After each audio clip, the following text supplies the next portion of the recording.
Grow! The Temple of Wisdom!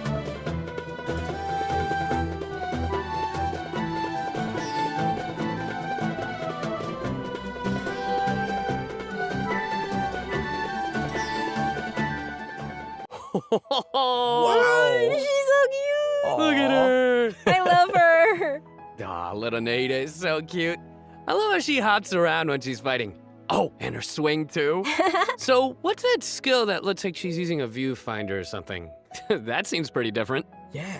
Okay, so let's start with her viewfinder-ish kind of skill, which is actually her elemental skill. As a Catalyst user, Nahida's combat style is pretty unique. You may cast her elemental skill by tapping the skill button, or you may hold the button to enter an aiming mode. Opponents who are selected while aiming will be linked by Nahida's special mark. After you trigger elemental reactions on opponents who are linked, and when they take damage from Dendro cores, Nahida will unleash Tri-Karma Purification, dealing Dendro damage. Whoa, this is so cool. Yeah, I love how it's like connecting the enemies together. Outside of combat, Nahida can use her elemental skill and enter the aiming mode we just mentioned to interact with certain harvestable items, allowing her to collect items directly to the inventory from a distance. Whoa, wait. Being able to harvest materials like that is gonna be so cool. That'll really save us some time. Yeah. This skill may also have some additional uses, so travelers will have to give it a try themselves and see. Ooh, okay. Nahida's elemental burst is where things get really interesting. Upon unleashing her burst, Nahida manifests the Court of Dreams, expanding a special field. That's pretty amazing. The effect really does look like some royal court or palace. Yeah, different effects will be produced based on whether there are Pyro, Electro, and Hydro characters in the party.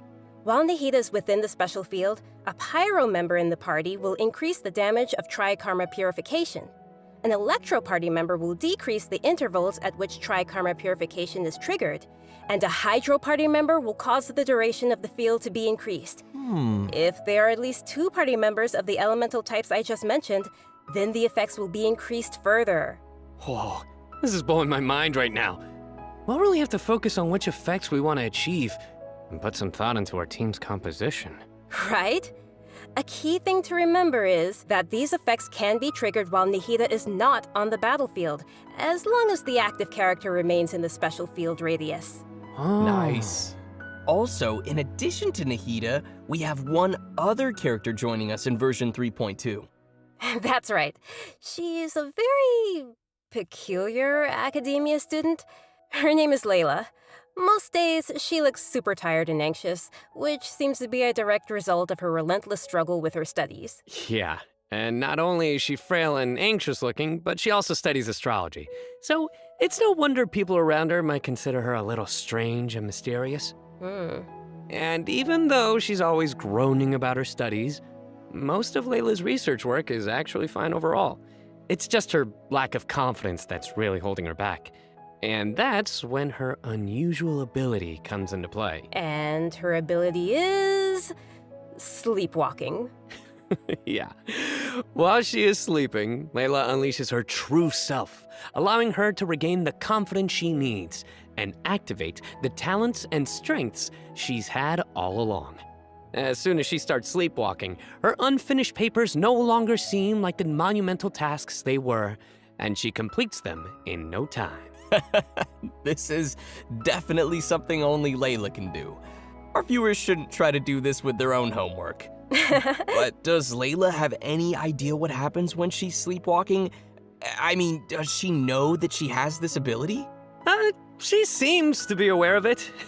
The papers are obviously full of her handwriting, after all. But there have been some weird instances. For example, once during crunch time while researching, she sleepwalked and climbed the wall of Salmio, and then randomly bumped into Candace. Such weird occurrences have made her start to wonder what's really going on. And aside from her sleepwalking, just like any other student, Layla has many typical things that she hopes to achieve, as well as some regrets. She wants to be able to make friends and go out and have fun, but it seems like she'll never be able to do any of that until she graduates. And actually, I'm guessing that she uses her sleepwalking abilities in combat too, right? You bet. Let's have a look at Layla in combat. Sweet. Even when we're not looking up at the stars, they're always there. Watching over us.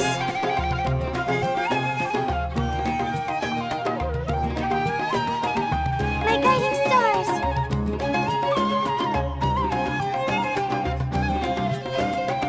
Stars, shine for me.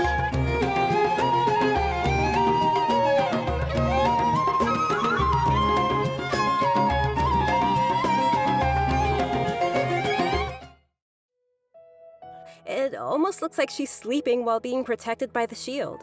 This shield not only protects Layla, but also creates night stars while it is active. When a character protected by the shield uses an elemental skill, more night stars will be created. Once 4 night stars have been accumulated, they will transform into homing shooting stars, dealing damage to any opponent's hit. Ooh. Ah, night stars. I love how her skills have a starry theme. It ties into her studies. Yeah, throughout the skill's duration, each time a night star is accumulated, the shield strength will increase. This effect can stack up to a maximum of 4 times. Whoa.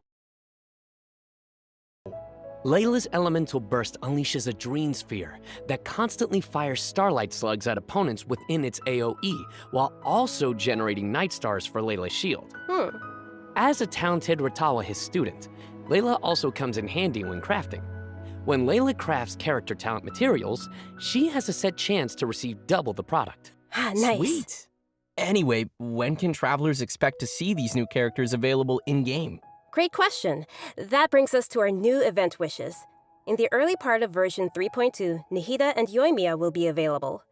In the later part of the version, we'll be seeing rerun event wishes for Yaemiko and Tartaglia, and Layla will become available for the first time.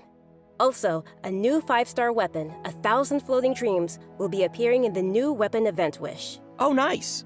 By the way, I've heard that Layla's been getting ready recently to participate in Sumeru's Beast Tamer tournament. But before we get into that, I think it's time for us to take another break. We'll be back with the latest info on events coming in the version update. I know what you're thinking. It's time for redemption code. Ugh. You guys get it? Boo.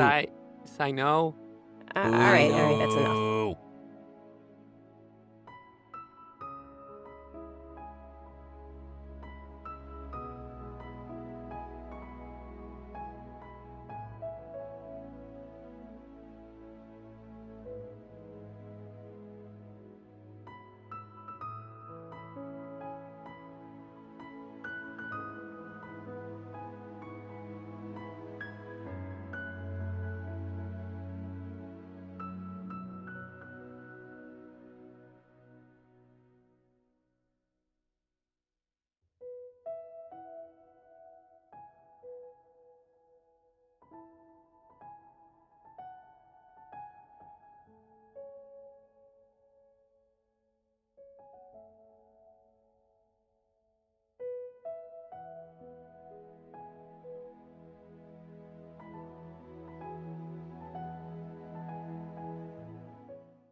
Welcome back to the version 3.2 special program, everyone.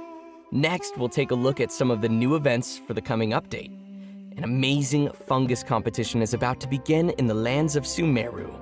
Not only has it attracted local competitors from Sumeru, but also spectators from other nations. Fungus competition? How does that even work? Aren't fungi dangerous? They're always attacking us in the wild. I know it sounds a little weird, but you'll love it. In this contest, participants will use a special gadget called a Wisdom Orb to catch and train their fungi and participate in battle events.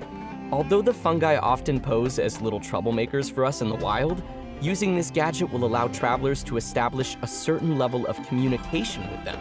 Okay, so if I catch and train a Jade Plume Terror Shroom, then I should be pretty much unstoppable, right? Oh no, come on, that wouldn't be fair. In this event, travelers will be able to sneak up on fungi in some certain areas to catch them. Unfortunately, the Jade Plume Terror Shroom is not one of those areas, Kimberly. Aww. If you end up startling them, they'll flee until they are outside a set distance. After catching different kinds of fungi, you can follow Paimon's suggestion and give them cute names. But most importantly, you will have to train your fungi. That sounds fun. Travelers will have to use special floral jelly ingredients to mix and form blends that your fungi enjoy and unlock their true potential. While mixing ingredients, you use copy, switch, and rotate functions, and place a preset formula you have in the corresponding spot. Aw, looks kind of like jelly. I bet Paimon's gonna be all over that. Hey, Paimon wouldn't ever do that! Well, I can tell why you didn't book that role. And with all these different kinds of fungi, they should have different abilities, right? Yeah, so to work on their abilities, we'll use something called the Special Training Mode. In this mode, there will be 2 challenge types, Coordinated Assaults and Zone Defense. Travelers will be able to command their fungi's abilities, have them coordinate their attacks against a single target, and control them to defend the ley line monolith. Aw, they're so cute. This is gonna be so much fun. I can't wait. Yeah, me neither. As for the rewards, in addition to Primo Gems and various materials, once travelers have reached a certain phase of the event, they will also be able to summon the great and almighty merchant, Dory. And Layla will be appearing in the event storyline, as well as a familiar visitor from another nation. Any idea who it could be? Supposedly a fun guy. Okay, I see what you did there. I respect it. Let's leave that for travelers to discover themselves in the event. Come on, guys, fun guy. Okay, next up we have a change of pace with an all-new Trials event. For this event, travelers will have to use characters' special abilities to complete specific objectives. For example, you may have to knock slimes into the goal by triggering an overloaded reaction with Yenfei's and Klee's attacks, or use Yelan's elemental skill to move quickly and dodge giant pinballs. Here are some others. Use Xiao's plunging attack to send platforms back to the ground, or use Beto's elemental skill to hit the ball. This sounds like some pretty unusual training. Yeah, and to make things even more interesting, this event will support co-op gameplay. This sounds like it'll be a lot of fun to watch. But what about objectives for characters that maybe we haven't unlocked yet? No worries, we got you covered. All the corresponding characters will be provided as trial characters in the challenges. Perfect. In addition to these events, version 3.2 will also feature an event for our players to put their skills to the test. This time, we'll have a new edition of the Hypostatic Symphony event. Nice. So, what changes can travelers expect this time around? The most notable change, of course, will be the addition of the new Dendro Hypostasis. That's right, the last member of the Hypostasis family will be officially landing in version 3.2. Besides serving as a new open-world boss, the Dendro Hypostasis will also be busy performing alongside its fellow Hypostases in the Hypostatic Symphony event. This time around, travelers will be facing challenges featuring the Dendro, Cryo, Pyro, and Hydro Hypostases. Before each challenge, travelers may select a buff effect to use. However, as you increase the difficulty, the number of uses will decrease and the enemies will become more challenging. So it'll be super important for travelers to plan the right moment to use these effects. So what options do we have once we run out of buffs? Travelers will still be able to use food and potions from their inventory. If you're aiming to just collect all the Primo Gem rewards, then don't worry, you won't need to up the difficulty too much. Okay, good to know. Whew. I, for one, will definitely not be upping the difficulty. And just like before, you may tackle the challenges together with your friends once they have joined your world. Great. We can help each other out. Oh yeah. Now that we've covered the challenge event, let's take a quick look at a couple more casual events coming our way in the new update. First, we'll be finding inspiration for an illustrator in the Outside the Canvas Inside the Lens event. And once again, we'll be working together with Lieben in Marvelous Merchandise. It's also worth mentioning here that some optimizations have been made for the photo event this time around. Everyone will be able to select from some preset angles and can make use of the rotate and focus functions to take better pictures. That's great. While you're out taking pictures, you may run into some interesting storylines along the way. So be sure not to miss Outside the Canvas Inside the Lens. Man, I love these kinds of events. Sign me up. Yeah, me too.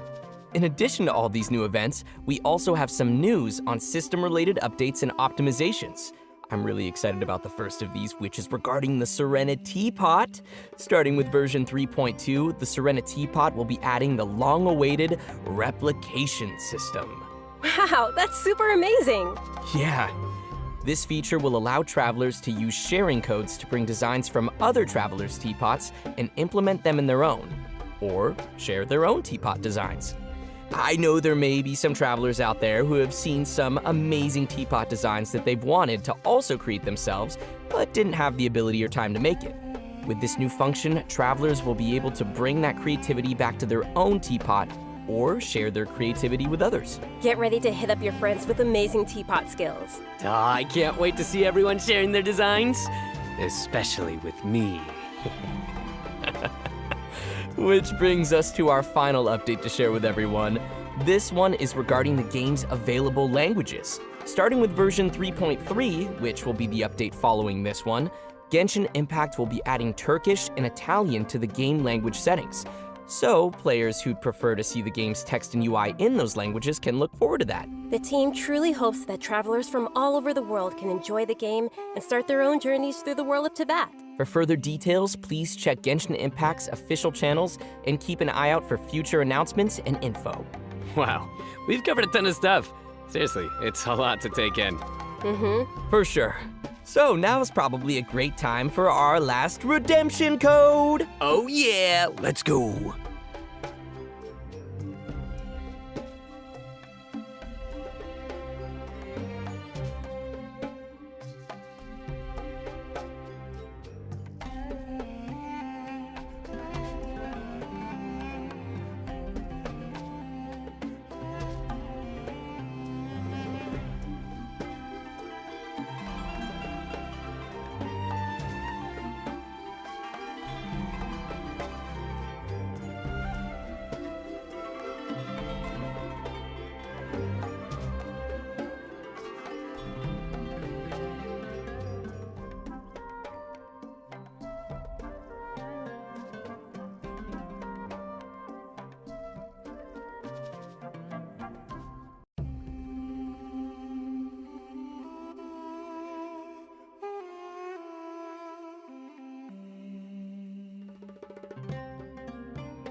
Well, everyone, I think we've covered just about everything coming our way in version 3.2, which means we've arrived at the end of our special program.